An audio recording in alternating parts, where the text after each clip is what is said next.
Hi guys, so what we're going to be talking about today is 10 unusual ways to prevent running injuries.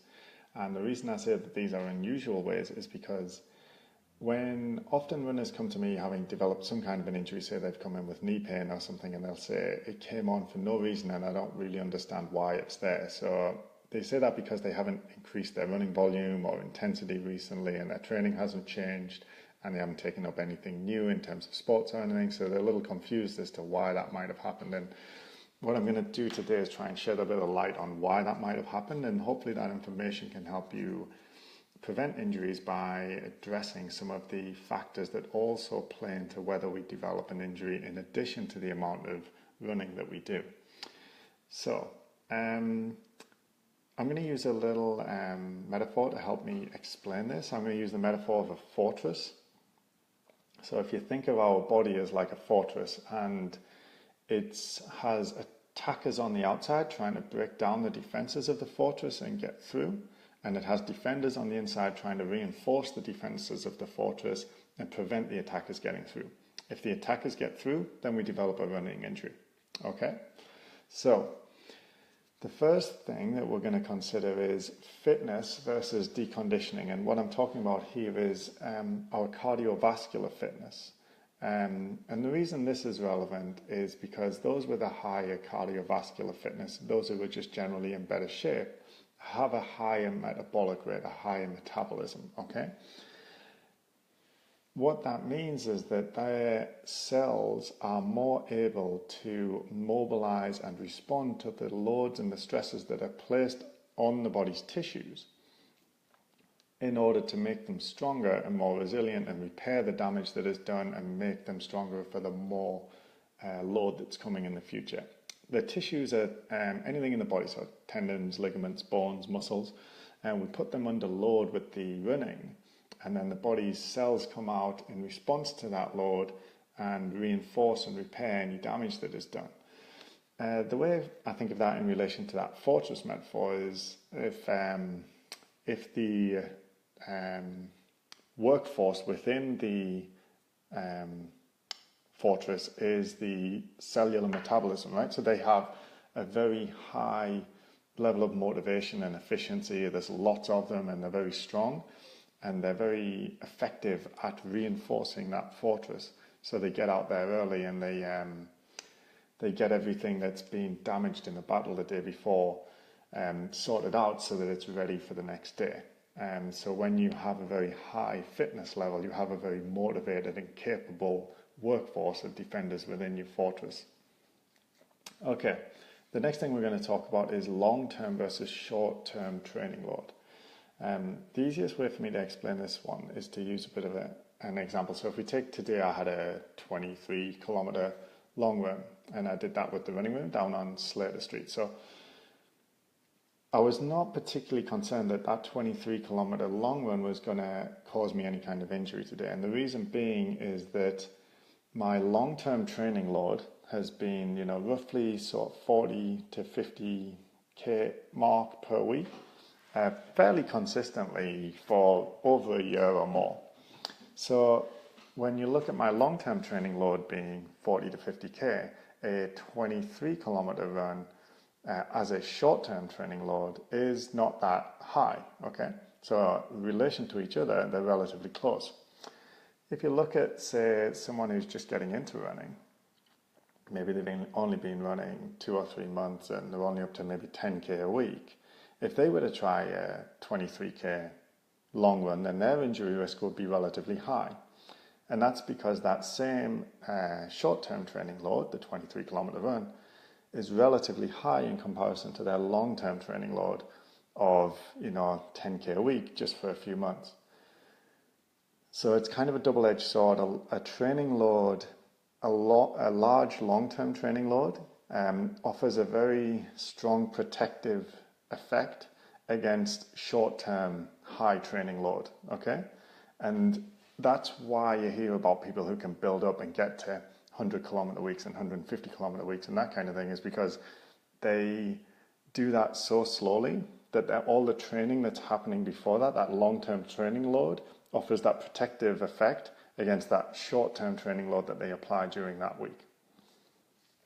Okay, the next thing we're going to talk about, number 3 on the list, is optimum nutrition versus malnutrition. Now, nutrition's a sort of controversial subject, right? Everybody has sort of opinions on what the best food and diet is and that kind of thing. And I'm just a physiotherapist. I'm not a dietitian, and I'm not going to get into the weeds too much on this one. But what I will say is that we all kind of know that some foods are bad, like processed foods and fast foods and all that kind of stuff. And we know that some foods are good, like fruits and vegetables and greens and all that kind of thing. So if we just agree on that, if we take my metaphor of the fortress again, okay, if we're going to reinforce our fortress and make it stronger and more resilient, ready for the next day's battle, then we're going to need to give our builders good materials in order to do that. And if we give them cheap drywall and bad tools and that kind of thing, they're not going to be able to build us a strong fortress. So nutrition definitely plays a role in helping us build that strong fortress and prevent running injuries by giving our builders the materials they need in order to do that, okay? Now, what's next up? Number 4, sleep versus fatigue. So the way this factors into developing running injuries is when we go to sleep, that's when the builders come out, okay? That's when they come out and reinforce the fortress and repair the damage that's been done by the day's battle and make those areas that have been damaged more strong and more resilient in preparation for future attacks in subsequent days. The thing is, the builders, they need their time to do the work, right? They do their work at night, and if you only give them 4 hours, 5 hours, 6 hours to do their work, sometimes they're not going to finish, right? They're going to have to cut corners, they're going to have to stop jobs before they're finished because you wake up. And that means that your fortress is in a weakened state in comparison to what it would be if you gave them the time that they needed in order to finish their work.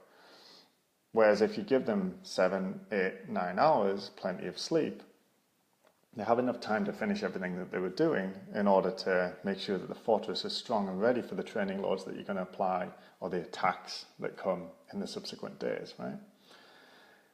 Now, everybody, like I always ask my clients about, if they're getting enough sleep, and everybody says no, like nobody's getting enough sleep. And the thing that they always say is, I have to get up early to do this, I have to go to work, take the kids, something. And the thing is that, practically speaking, nobody really has control over what time they have to get up. But we all have quite a bit of control over what time we go to sleep, and we don't really take advantage of that. And that's where we can really make adjustments. The goal in the long run would be to get to the point where your alarm clock doesn't wake you up anymore. Because when your alarm clock wakes you up, that tells you that your builders were still busy, right? They were still repairing and regenerating. They weren't finished, okay? If they were finished, you would have woken up already, okay? So we want to get to the point where we're waking up before our alarm clock every day without having to need the alarm clock to get up. And then we know that our builders have finished doing their work and we're ready and we're strong and repaired and ready. The fortress is reinforced and ready to go out and tackle the next training load.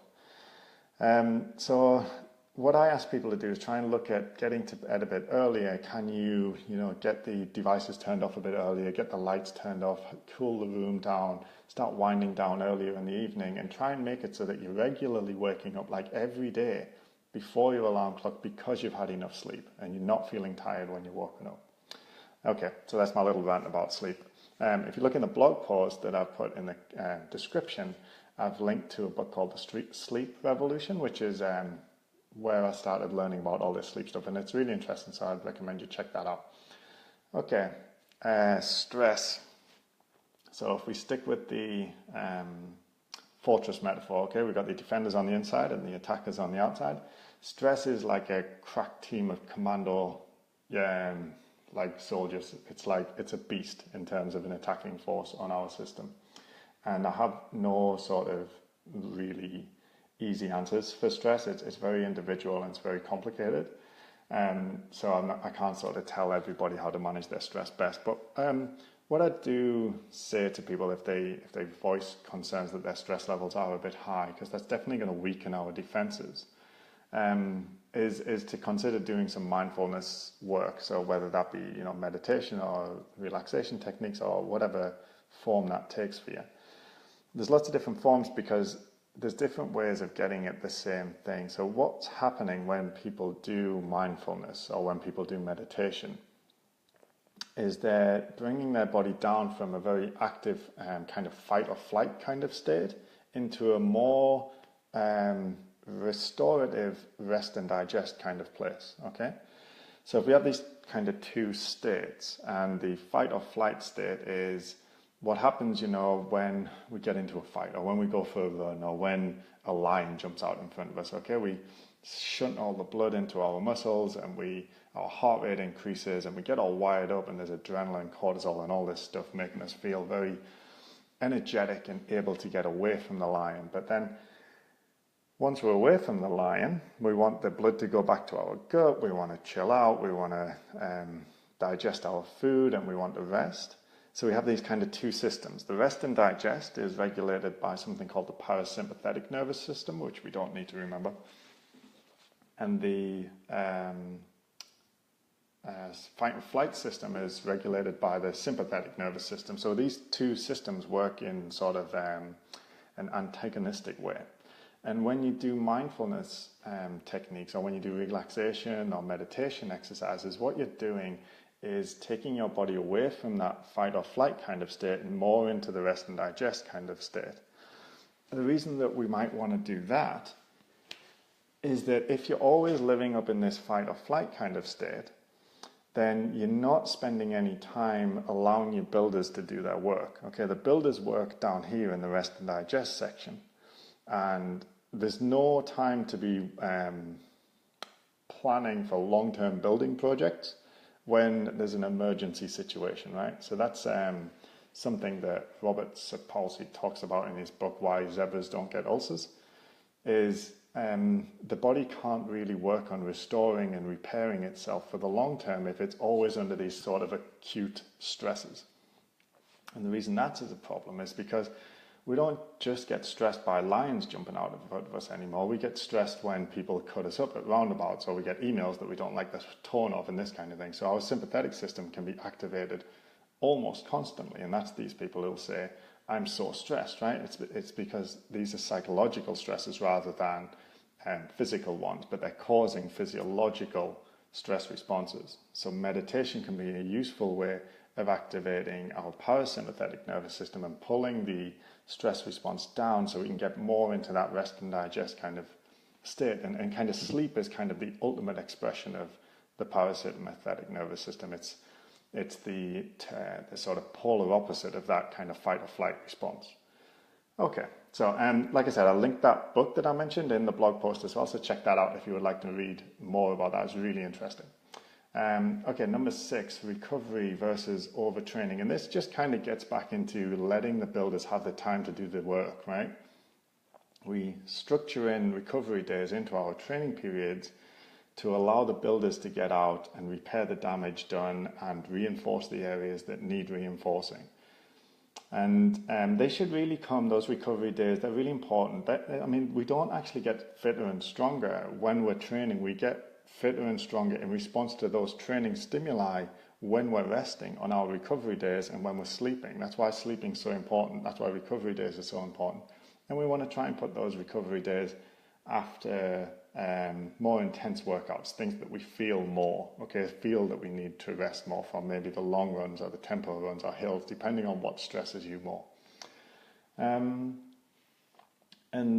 what I would say is, if you're going to have these recovery days, try and make the most of them by mobilizing your builders and helping your builders out. Okay, so that's give them good materials, right? Cook good meals, prepare meals for other days, sleep, have a nap, have some fun, do some meditation.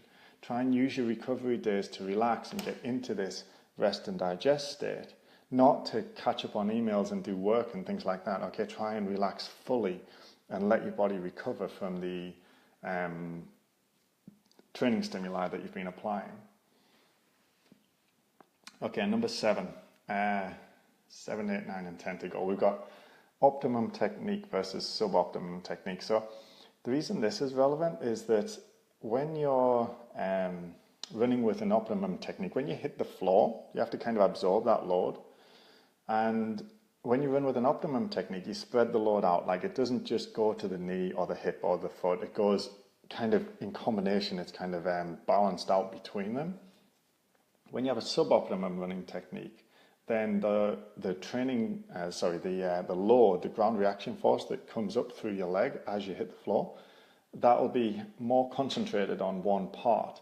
And the way I think of that is like, if we take our fortress metaphor again, the attackers have kind of zeroed in on one weakened part of the fortress, and they're focusing all their efforts there. And that we see a lot in runners in terms of the knee is the most common one. So you get someone to do jump on the treadmill and you do a running technique analysis. A really common thing to see is this kind of overstriding, long out in front heel strike pattern with a slow cadence. And what that does is, because the foot's way out in front and landing here on the heel, it takes the load off the foot, but the load still has to go somewhere. So it goes up into the knee. And that's one of the reasons I think maybe because that's so common among recreational runners, I think that's one of the reasons that knee injuries are the most common running injuries, is because the knee is trying to take the brunt of the load and the foot is getting a free ride. Okay, so we're offloading the foot at the expense of the knee. So running with optimum technique will distribute the loads more evenly, and that was like kind of spreading out the attack around the fortress. Okay, so health versus illness. When we're ill, that's like the attacking forces have brought reinforcements, right? So there's more attackers and they're more well equipped and the attack is stronger, okay? That means that it's time to double down on our defense of our fortress, and it's not time to apply a higher training load, okay? It's time to just recover, get over our injury, repair and regenerate, and then you can start to increase the training load again. So what I would say about health versus illness is we're more at risk of developing an injury when we have an illness and in the time just after it. Okay, so it doesn't really matter what it says on your program. You're more at risk of developing an injury if you stick to your program exactly if you are ill than you would be if you were healthy. So it's worth dialing down the training intensity when we're ill in order to help us allow this kind of wave of increased attackers to pass, and then we can start to increase the training volume again once we're healthy again. Okay, next one's a tricky one, happiness versus depression. So I don't want to kind of trivialize depression. I mean, we all know people who have had trouble with depression, or we've had trouble ourselves. So it's a very serious problem. There's no easy answers. I'm going to talk about it a little bit because it is relevant in terms of this kind of scale of happiness and fulfillment down to depression and anxiety. People at this end of the scale are definitely more at risk of developing running injuries. Now, I know by comparison that sounds trivial, but just stick with me for a minute. So the way I think of it is like you got this defense force in the fortress, right? And it's staffed when we're happy and fulfilled. It's staffed with a very motivated and very efficient and kind of gung-ho, proactive defense staff, okay? And when you're at the other end, they're not quite so motivated or mobilized, and they're not able to repair and regenerate the body's tissue, the fortress, right, or the body's tissues in quite the same way, okay? So that's why when you have higher levels of satisfaction and happiness and fulfillment, you're less likely to develop what we call musculoskeletal injuries, or for our purposes running injuries, than you are if you have trouble with depression. So that's worth considering when we're thinking about other factors that might be relevant in developing a running injury. That being said, there's a lot of good research out there that shows that aerobic exercise, of which running is a type, is a really excellent treatment for depression, not as a kind of all-encompassing, it's going to solve everything, but it definitely seems to have positive effects on the same level as antidepressants. So there's definitely, although you're more at risk, there's benefits in terms of you're more at risk of developing a run injury. There's definitely benefits in terms of having a positive effect on that illness in the first place. Okay, so moving on to the last one, excuse me. Youth versus aging. Okay, right. This is the last one deliberately because this is the first one that everybody talks about and it's the last one that everybody should be talking about. So someone comes in with a knee pain, they're a runner, and they don't know why they've got it, and they say, I don't know, it must just be that I'm getting old.